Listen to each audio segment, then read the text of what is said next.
there. Welcome to a higher dimension.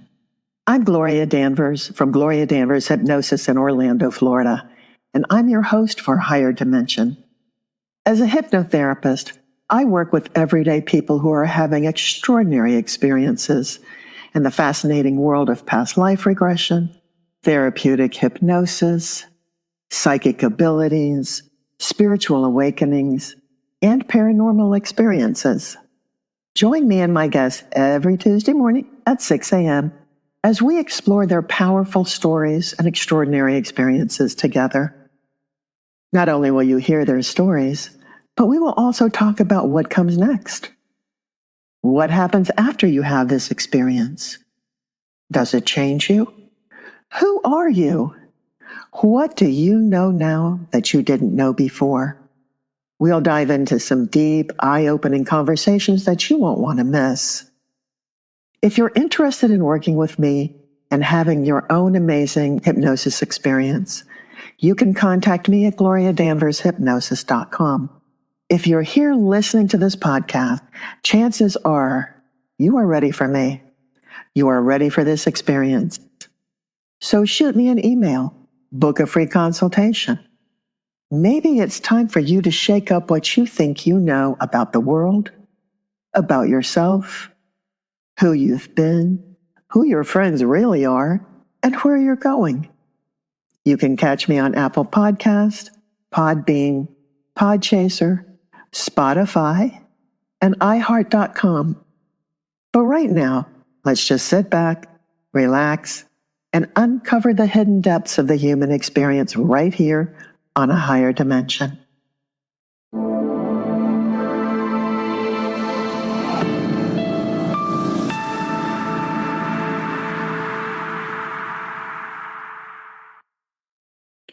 Hello, everyone. Welcome back to A Higher Dimension. I'm your host, Gloria Danvers from Gloria Danvers Hypnosis, Orlando, Florida. And today we have an incredibly special guest all the way from Queensland, Australia. And I'd like you to welcome Karen Joy.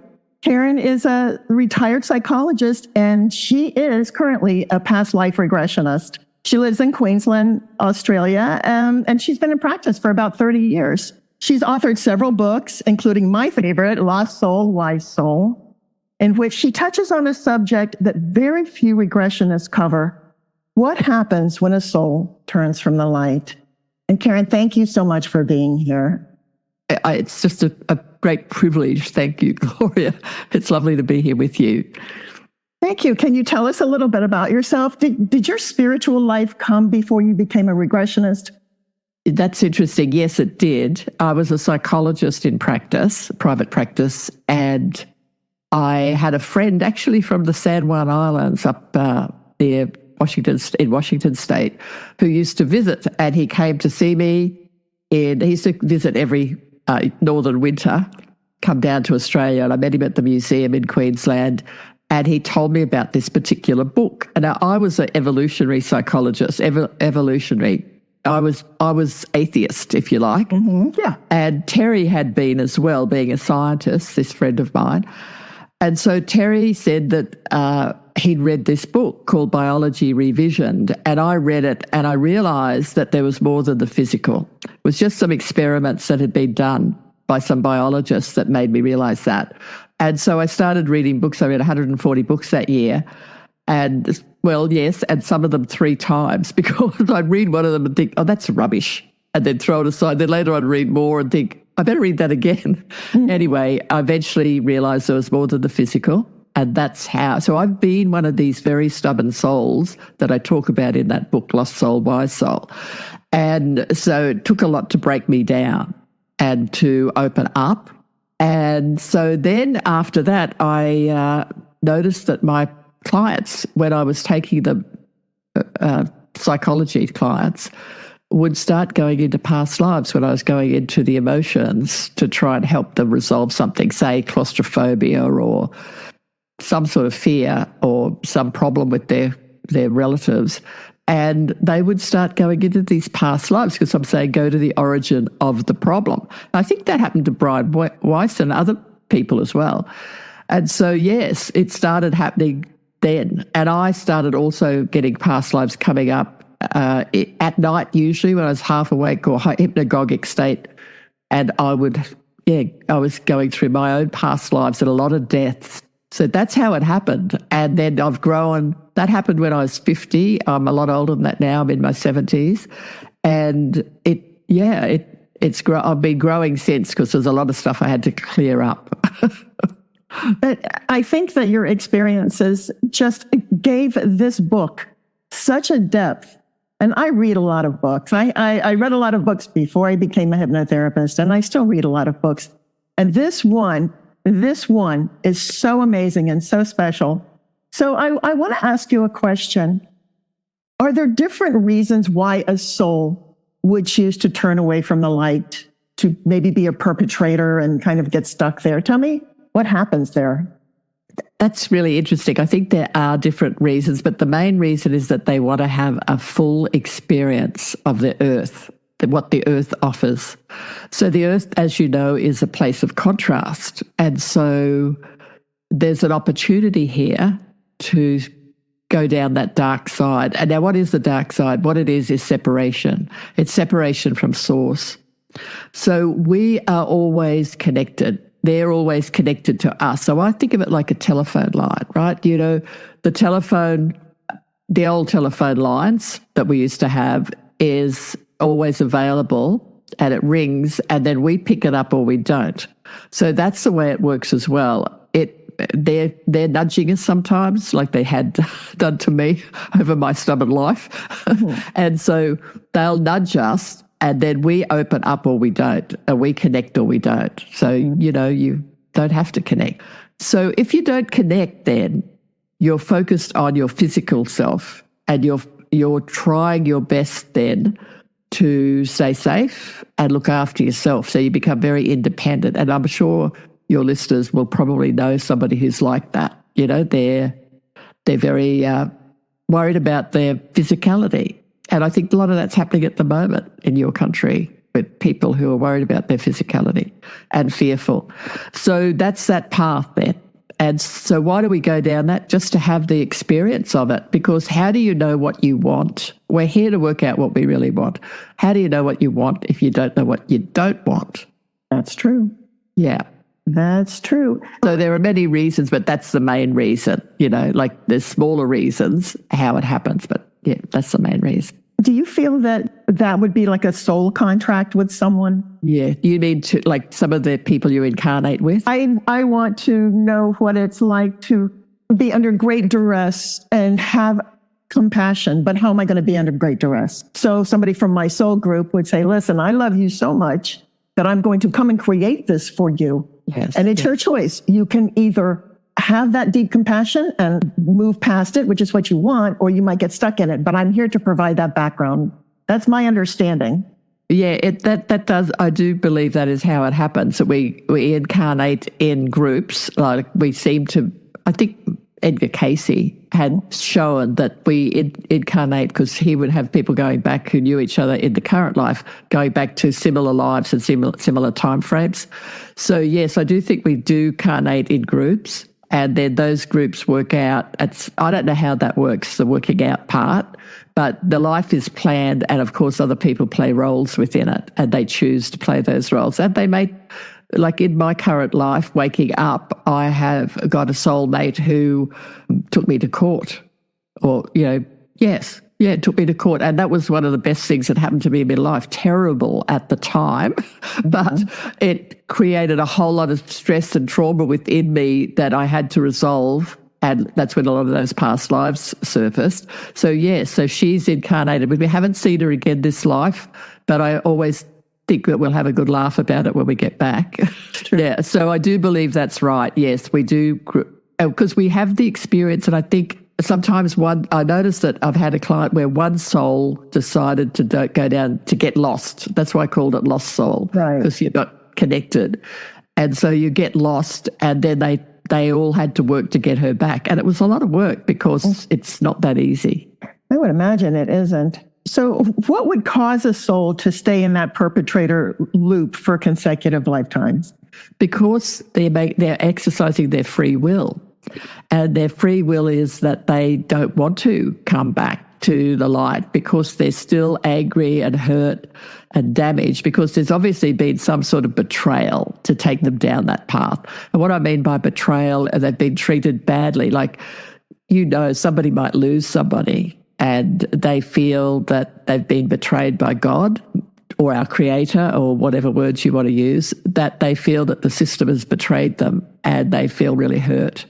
So they get stuck in that anger and that damage. And I think they just get stuck. And then there's an effort made by the soulmates to get them back. Yeah.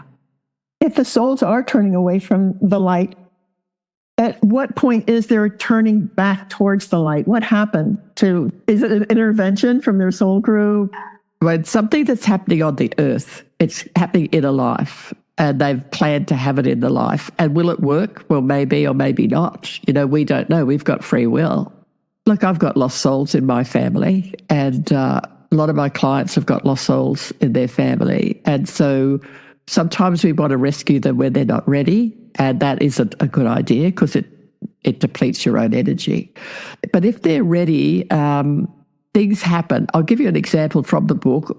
One chap, he's very dark soul, had been a very dark soul, and to get him back, they had a few lifetimes to soften him a little bit, but we didn't go into those.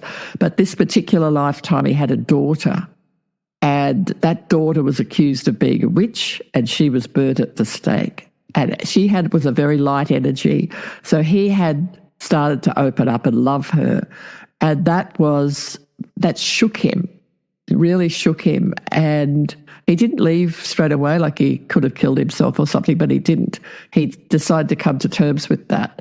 And so her love and her calmness, even when she was being burnt at the stake, and some souls can do that. They can be calm. They've practiced. These are very light souls who've maybe been down the dark path, but they've come into the light. And they could be murdered. They could be, like I just had one this last week who was being strangled by her husband, and she was forgiving him as he was strangling her. So, yeah, so they're very light. But that causes a real dilemma within that soul. So that's the one who was strangling. He loved this wife, but then he couldn't control her anymore. She was too light. So he's strangling her, and she's looking at him with love. Now, that's so confusing. Can you imagine that? So that will start bringing them out. Mm-hmm. And I think there's a few examples in my book, if I remember. Yes, there are. There definitely are. By the way, just for anyone who's interested, I will tell you where to get this fantastic book at the end of the podcast, but you have to listen to the podcast to get the information. So I think that's really interesting. So when they start coming back, when the people in their soul group come and exhibit this great love, is it kind of a climb? Like, does it take a few lifetimes to get rid of that darkness and continually pick the light up? Absolutely. Yeah. Absolutely. It's a step-by-step process, because remember they've been cut off and now they want to reconnect. And sometimes they reconnect in a way that I find this very interesting, that they can be spiritually minded people because that's a way to be good, let's say. Like they might be religious and they want to be good now. They realise they want to be good, but there's still a lot of egos within them. And so, we know people who've been religious and then their egos got the better of them, or spiritual and their ego is still there, but they're not aware of it. And so there's a process, lifetime after lifetime, of getting clearer and clearer and clearer about, well, what am I doing? Like, why am I so angry with this person? Or why am I trying to convince people who aren't ready, to try and get them to change, because that's within them. You see, there's a projection onto others, that they want to fix other people, but when they're really needing to focus on themselves. So I've seen that in some clients, and also in my own life and in the lifetimes of people I know. So yes, it is a long way back. Yeah, it definitely is. So you do talk about the soul incarnating with what you call a selfish driver.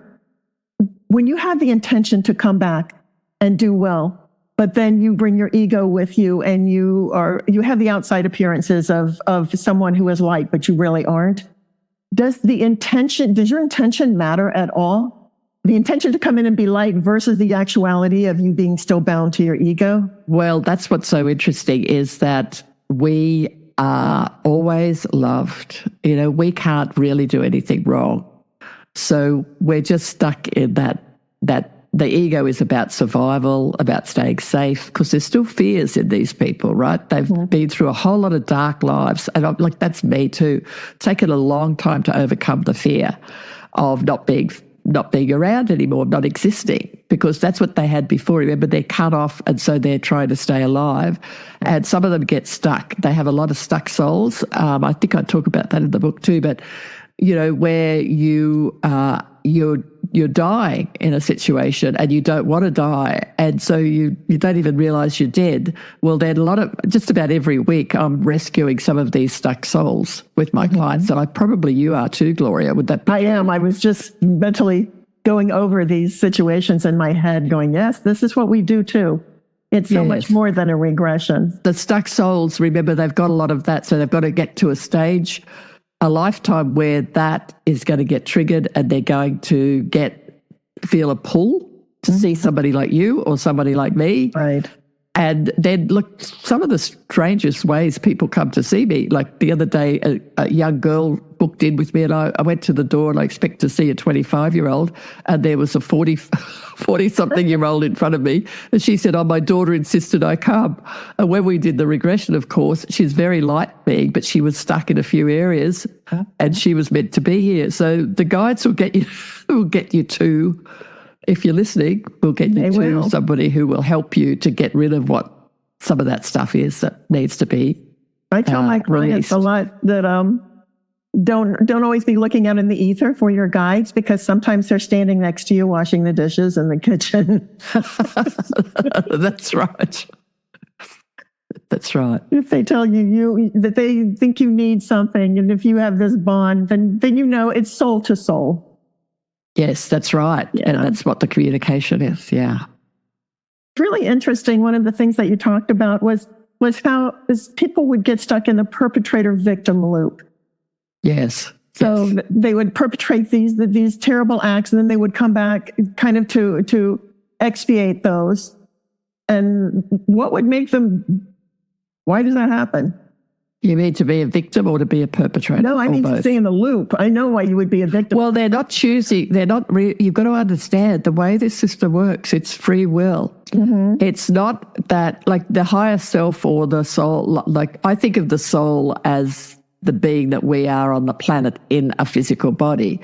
But I also know that we're part of a larger self. So our larger self is the one that wants us to have all those experiences and then to eventually come back.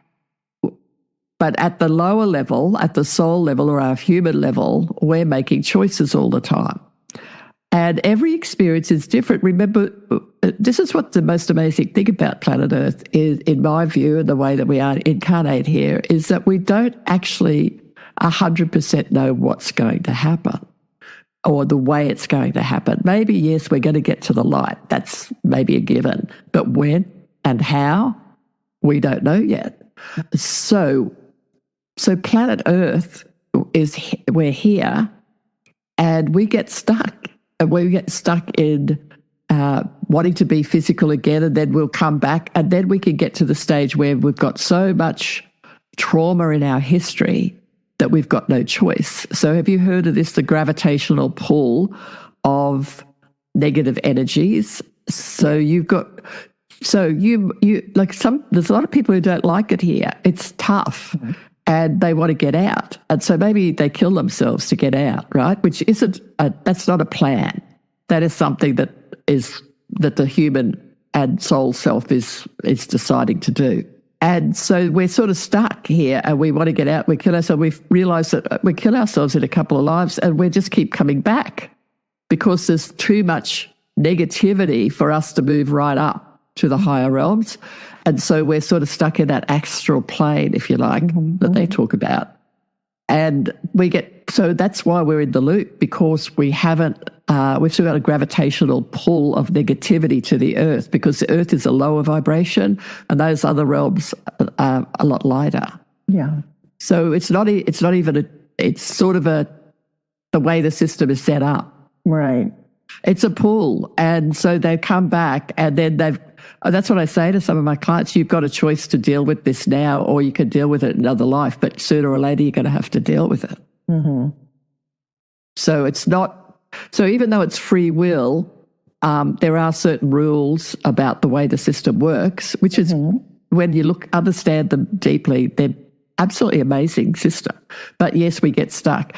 So there's rules about the system, and sometimes we haven't got, remember, it's about reaping the consequences of the decisions we've made, right? So that's the way it's set up. So if we make a decision to incarnate many times as a female, and then we decide it's time to come back as a male, then we might find ourselves still feeling like a female, because we've been in so many incarnations, because stuff does carry over from, even though we've lost our memory of the past lives usually, some of that still carries over. So that, you see a lot of people wanting to change gender. I personally believe, and I don't know if it's absolutely true, but I personally believe that's because they've had a lot of lifetimes in one sex, which is actually quite helpful to do, to sort of let's work out what it's like to be a female, or let's work out what it's like to be a male, and see if we could develop the true masculinity or true femininity of it. And then, so they have a series of lifetimes like that. So I think there are consequences of those decisions that we make that then play out on the planet. And a lot of people don't understand it because they don't even believe we have past lives. Right. That's my view of that. So, yeah. Well, I always say the truth doesn't need your permission to exist. Either it is or it isn't. But either way, it doesn't depend on what we believe or don't believe. Well, there's some givens. There are some givens, but it's what's funny at the point of death, when we do those rescues of stuck souls, they believe they're still alive, and they are, but not physically. Right. So they still think they've got a physical body. So somebody who's got claustrophobia, for example, they're frightened of being locked in, being in a tight space. Well, that's probably because they died in a tight space in a past life, or they're frightened of drowning. They're still trying to save themselves from drowning. And so that carries over, and that's where a lot of the things that are happening to us, and this is what I learned as a psychologist, was that I can only go so deep as a psychologist. Here in Australia, you're not allowed to go into the esoteric. So that's why I gave up psychology, because there's a lot of people I can't fix as a psychologist. Right. And people don't even realise there's all this past life stuff they're carrying, and you can only take people so far. So in the end, the last decade I had as a psychologist, I was actually working with past lives as well. But I had to be careful the way I did that, because it's not really accepted by the psychology board here. That's really interesting. Yeah, well, it's very frustrating. I bet it is very frustrating. And you're right, you can only go so deep in this lifetime when you know that someone is carrying significant burdens from other lifetimes. There's no way that you can really address that completely and fully in this lifetime. So I am happy that you chose to go the other way. Yeah, like to go to the regressionist. Well, I had to. And if you want to help people, you have to. Yeah, that's right. I want to go deep. And the people who come to me are all meant to come to me. I know that's for sure. Because they get my books, or they get my podcast, or whatever. They get it in all sorts of funny, different ways. And then, because I've got people like from Europe and all around the world who come to see me, but they're the ones who are meant to see me, and the ones who come to you are the ones who are meant to see you. Right, yeah. Yeah, because of our own histories. Brings me up to another question that I wanted to ask. You and I and the people like us that do this kind of work, do you feel that there's an extra soul connection with the people that come to us? Do you think that was an agreement as well? Well, I do. I do think that it can be a soul connection, or it can be a historical, I think, connection as well, like in the sense that I have people come to me and I've got a particular history this lifetime and past lifetimes, and I'm quite surprised to see how that sort of resonates with me. And then I've done some terrible things in my past lives, like I've killed people. And many of them. And so maybe some of them are the ones I'm helping now, Yes, that's true. In the book, you talk about how a damaged soul might go to a place of healing, like an inner life hospital. Can you describe that? What is that like? Well, there's a lot. Yes, I do have people who've visited those hospitals or been in them. But I'll tell you a personal story. Like my father died. And the next day I decided I'd visit him, right? So he died in a coma and I didn't get there before he died. So he'd already passed. He was rushed to the hospital and passed on the way, I think. So it was all very quick. And so I went in and saw him then and he was dead. So I thought I'll visit him on the other side. So the next day I just went into trance. And it's all a little bit hazy for me, but I realised I was at a hospital. And it was funny because I saw it as a old hospital, Queensland type hospital made out of timber. I don't know what they're like in America, but an old one, like a country hospital. Anyway, that's what it looked like to me. And I came around the veranda and I saw Dad. He's lying in a little room, which is quite open to the veranda. And before I get close to him, I just say, "Oh, how are you feeling today?" Remember, you're saying it with your mind. Yeah. "How are you feeling today after passing over yesterday?" And he suddenly sits up in bed with his eyes like huge eyes and says, "What? Am I dead?" And I look at him and he sees me and he says, "Oh, Karen, oh, thank goodness. For a moment I thought I was dead." So I thought, I'm not telling him. I'm out of here. So Did you break it to him gently? No, I didn't tell him. I just left. But 3 months later, I went and visited him again, and I'm standing beside him, right? And he's got a bench, and he's doing something, absolutely focused on what he's doing. And this was my father. He was so curious. He had a lot of faults, but one of the things he did have was a lot of intelligence and curiosity. And he's standing here at this bench, and he's saying, "Look at this. Look what you can do with energy.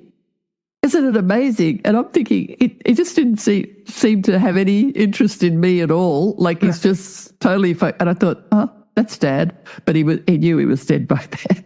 Yeah. So yes, I have visited him in hospital on the other side. So that's what happened. He went into a coma, so he woke up, and so they broke it to him gently, eventually, that he had passed over. Right. Because I have heard that people sometimes who have an extremely difficult lifetime on Earth, physical trauma or terrible health, do need that time in a healing place. That's right. Yeah. Yeah. That's right. When it's sudden, and it was with my father, and if it's a shock with people too, they sometimes go to a healing. But in the regressions, they can go to a healing place too. Sometimes it's a lot of light. Have you noticed that? Like a particular coloured light, usually blue, I've found, that they in a room and they're getting all this energy coming in. Yes, very much. Very much. The color differs for client to client with me. But that could be the case. Yeah, I don't know. I haven't noticed that. Yeah. They're illuminated all of a sudden. It's a beautiful thing to watch. It is. How do we, as compassionate souls, and I'm not talking about us as hypnotherapists, but I'm talking about the difficult people in my family, the difficult people in your family, how do we hold space and light for them, knowing that they're so damaged without getting damaged ourselves? Well, that's why a lot of the clients who are coming to me at the moment are in that situation, because they're quite light. And how do we help those people? So I've had quite a few lessons in that lately with the guides coming through. I'll start with one. We asked her a guide. Her name was Joy, actually, and she was a funny entity. And one of the clients had this guide called Joy, and we asked about that. We said, how do we cope when we see people suffering? What do we do? And this is what she said. She said, you feel joyful for them. And I'm sort of thinking, hang on a minute, they're suffering. How are we going to feel joyful? She said, they're on their path. They're on their path. And I think we're all on our path, whether we realise it or not. But anyway, that's one. And then the other thing is I've had clients lately who've come who are quite light, and they've been told that their job is to be, mainly just be. And they've got like a daughter or a brother or somebody who's really difficult. And what are they meant to do? And because they're very light, these clients are light. And so they have to keep their light. They've got to protect it. They've got to look after it because we're on the planet and there's a lot of heaviness around. Mm-hmm. So this is what they say. So when you see somebody like that, I would just say this is what I've been told. When you see someone like that, you might feel the sadness of it. You might feel sorry for them or some negative, sort of negative, heavy energy for a moment or two and think, oh gosh, that's really tough. So you acknowledge that. And then what you're going to move to is something like, wow, but aren't they brave to be taking this path? Mm-hmm. They're taking this heavy path and they're struggling and they're suffering and they're sort of lost. They don't know, really confused what's going on. Mm-hmm. So you just have this feeling of compassion for them come in, and you feel this love and compassion for their journey, for what they're going through. Right. And that helps. You're not hooking in. You're just seeing the truth of what they are, which is lost and struggling.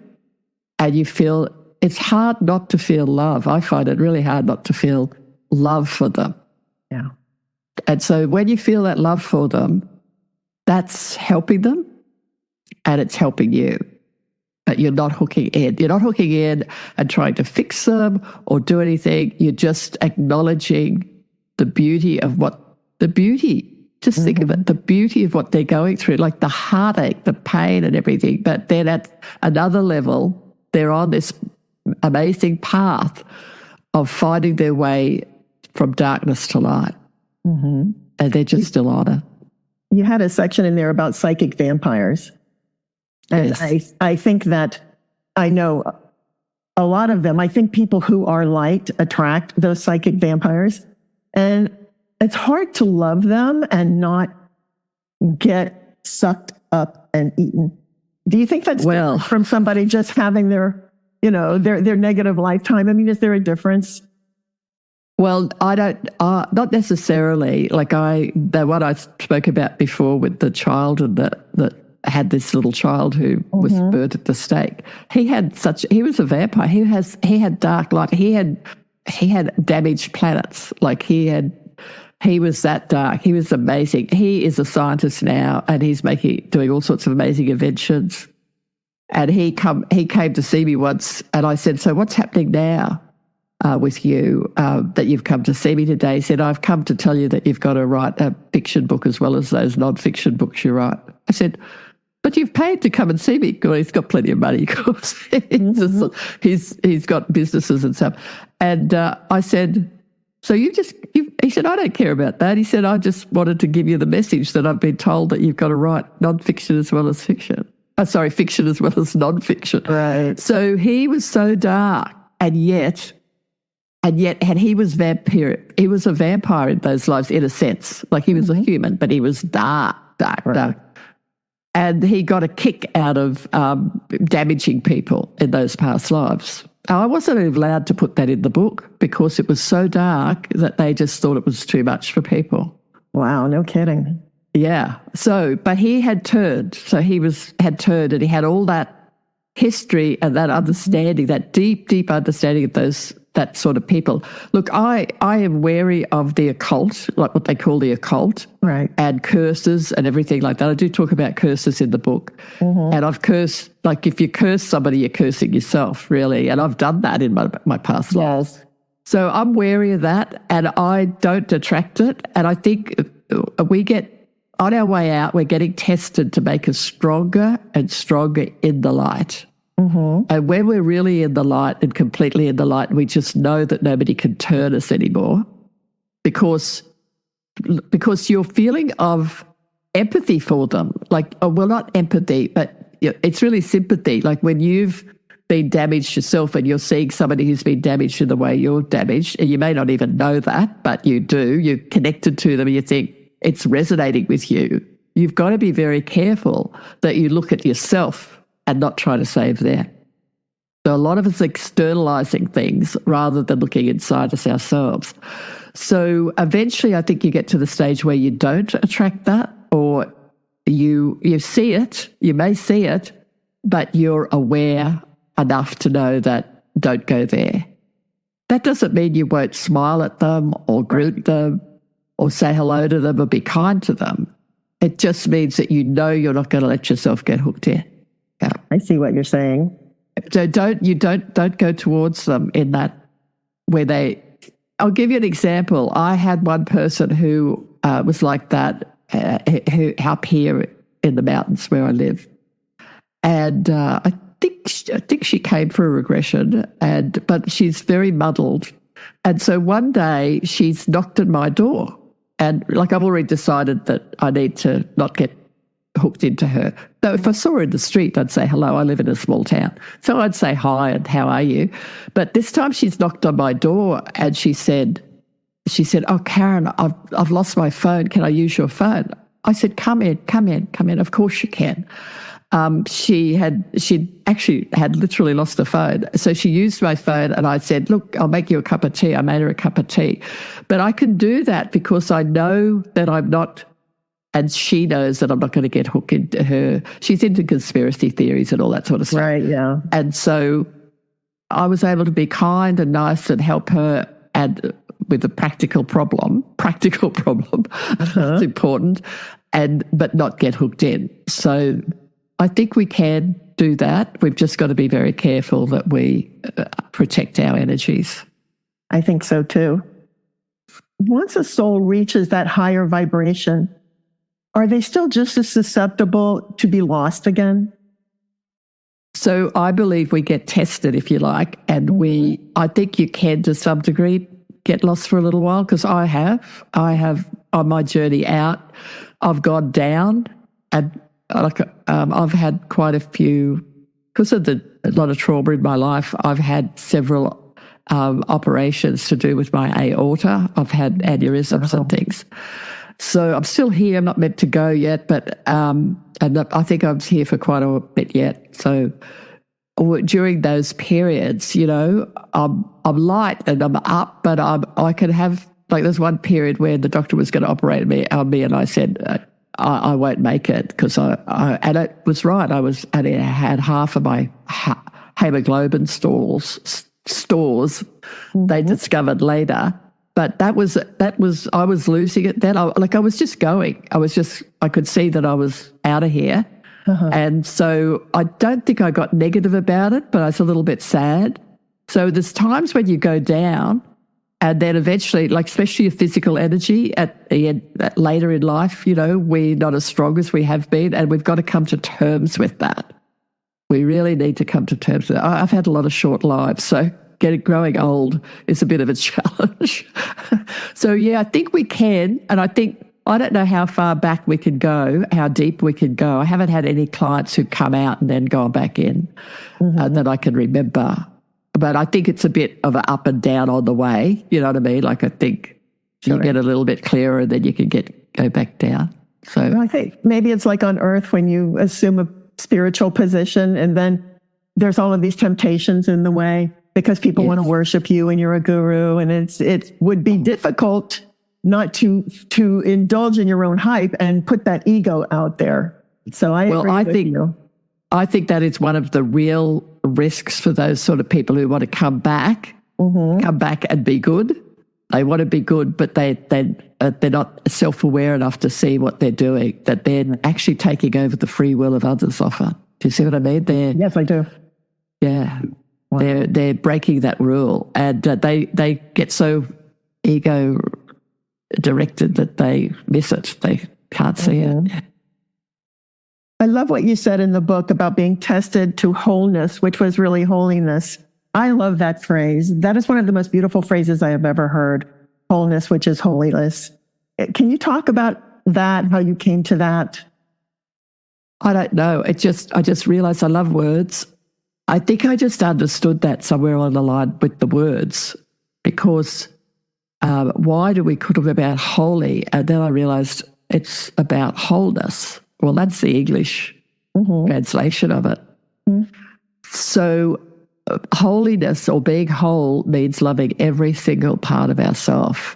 And that's the challenge, of course, because if we've had past lives where we've killed and been in battle, or we've actually murdered people or damaged people or misused people, we've got to love those parts of ourselves. Mm-hmm. That part is a potential within all of us.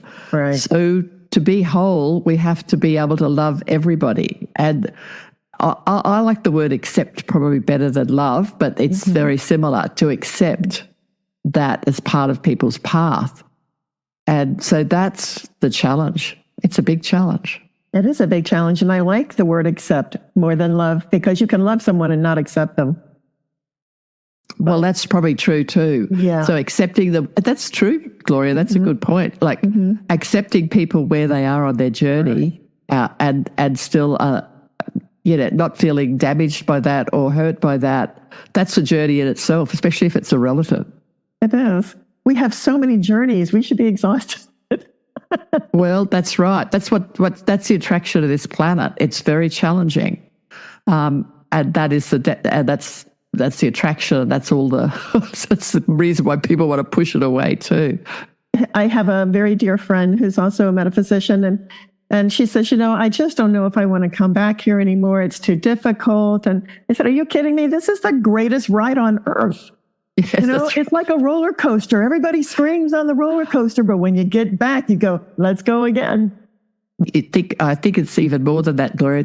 It's the greatest ride in this universe. Yes, you're right. Yes, I stand corrected. The greatest ride in the universe. You're absolutely right. Apparently there's other places, but they're not as challenging as planet Earth because of the contrast. It's very it's so real that there's you really get hooked into it. Yeah. Now I get those clients. I get the extraterrestrial clients. Yeah. They're very interesting. We hope that through all these lifetimes that we reach the state of spiritual surrender. What are the signs of this in a human being? I think there's a calmness or a peace around them. I think if you meet people and they're smiling people, they're happy, and you like being around them, they're the ones who are either close to that or at that state. Like when we're really completely there, I don't think we are coming back, because we get to the stage where we actually are bored with it, right? Like we understand how it works so well that we know the ins and outs, and then we would come back as a gift life to help somebody, probably. That's interesting in itself, the gift life. Yeah. So I've forgotten what you asked me now. That's okay. The ride. I always want the authentic, and sometimes we just take off on the alternate track. Well, that's true. Yeah. So it just made me think of talking about being on the planet and the ride. You can get to the stage where you do understand it well enough that, yes, you don't need to come back anymore. Mm-hmm. I'm wondering what's next for you. You had a client that came and gave you the message that you should write fiction. And you've written this wonderful book, and I don't know how you're going to top it, but I bet you will. What have you got going on that is the natural outshoot from this? What's next for you, Karen? Well, when he came and saw me about that, and it was 2017. It's a long time ago now. Mm-hmm. But I've had a lot of challenges since then. So this book, I started it then, this fiction book, right? And it has got some Civil War, related to the Civil War. I did have a life in the Civil War. Mm-hmm. And you're interested in the Civil War too, so maybe you did too. But it wasn't the life that's in this book. But I started writing it then, and then I had to write some books with others for the Michael Newton Institute. Mm-hmm. So we did that. I did that, 2 books, which is called Wisdom of Souls and Llewellyn's little book of Life Between Lives. Those were the ones that we wrote. Then I wrote my book. I had already written a book before those. And then I wrote this Lost Soul, Wise Soul. I was guided to write that. And so finally I got to the point where I could write my own book. And then then we had COVID, and I was traveling. I was about to go to Europe to see my sister in Europe, and I've got a sister who lives in America as well. I'd been there for 50. They've both been away for 50 years. We had a difficult childhood. They just thought, I'm out of here. Right. But they went to other continents on this planet. So all of these interruptions, and then I had an aneurysm, and I had to have open heart surgery in 2019. And finally, in 2023, I finally got to America and spent a couple of months there with my friend in Baltimore and other friends in Maine and in Minneapolis. And I went on a Civil War tour.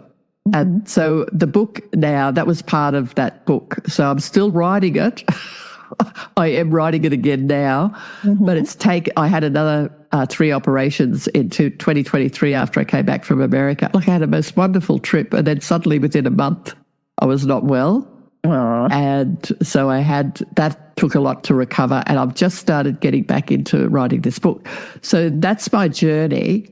And also doing this work. And the guides have told me I'm not leaving. I'm here for a long time. Well, a long time when you're at 75 might be 10 or 20 years at the most. Right, yeah. But that's a long time, I'm happy to go back, but I want to keep working because I love doing this work, and I'm sure you do too. It's everything, really. It's very satisfying, keeps you connected all the time. It's just such a privilege. And so that's what I'm doing. I'm one of those souls, very driven souls have been, and this is my time where I've got to learn to not be like that, to be more and allow and not rush and have patience. And that's been my journey. So I'm still on my personal journey as well. Right. And I've got a lovely husband. Yes. I'm very lucky, very, very generous and supportive husband.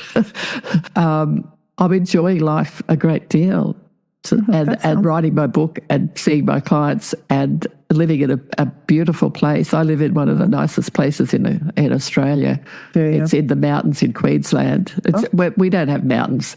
They're sort of hills, but big hills though. But they're still cooler. I live on the Sunshine Coast, which is like you're in Florida, where they call it the Sunshine State, don't they? Is that right? They call it the Sunshine State.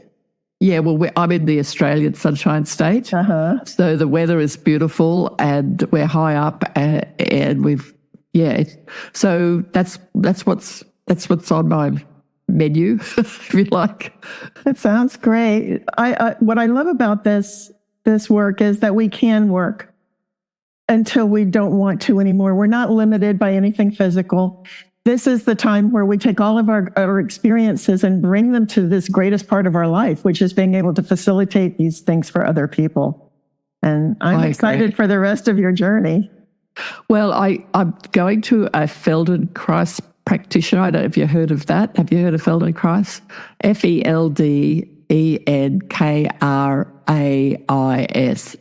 which I think means Christ. But it's from he was an American, if I remember, a Moshe Feldenkrais. He was one of those people who, people with cerebral palsy, he could help them release. So I'm going to this practitioner. It's all about mind-body or nerve-body connection. And I'm still finding that things are coming up for me that I need to release. Yeah. And I'm actually getting healthier as I get older. Like, it's so strange. And I don't think I'm beating myself up like I was in the past, like trying to get everything done. So I'm taking it easier, and that's probably part of it. So that's a part of our journey too, is as we get older, learning how to be at an older age and still work and see people.